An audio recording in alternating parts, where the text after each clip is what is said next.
अमरावती जिल्ह्यातील शिरसगाव बंड येथील टोंपे नगर परिसरात अज्ञात चोरट्यांनी घरफोडी करत रोख रक्कम व सोन्याचे दागिने असा एकूण 3,15,000 रुपयांचा मुद्देमाल लंपास केल्याची घटना उघडकीस आली आहे।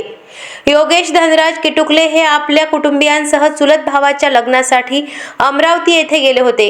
त्यांच्या अनुपस्थितीचा फायदा घेत अज्ञात चोरट्यांनी 10 डिसेंबर रोजी सकाळी 8:30 ते सायंकाळी 6 वाजेदरम्यान घराच्या दरवाजाचे कुलूप तोडून घरात प्रवेश केला।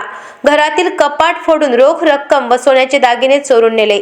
सायंकाळी घरी परतल्यानंतर घराचा दरवाजा कुलूप तुटलेले दिसल्याने त्यांनी आत जाऊन पाहणी केली असता चोरी झाल्याचे निदर्शनास आले। या प्रकरणी संबंधित पोलीस ठाण्यात तक्रार दाखल करण्यात आली असून पोलिसांनी घटनास्थळी पंचनामा करून अज्ञात चोरट्यांचा शोध सुरू केला आहे। अशाच महत्त्वपूर्ण बातम्यांच्या अपडेटसाठी अजिंक्य भारत न्यूजच्या पेजला फॉलो करा आणि सबस्क्राइब करा।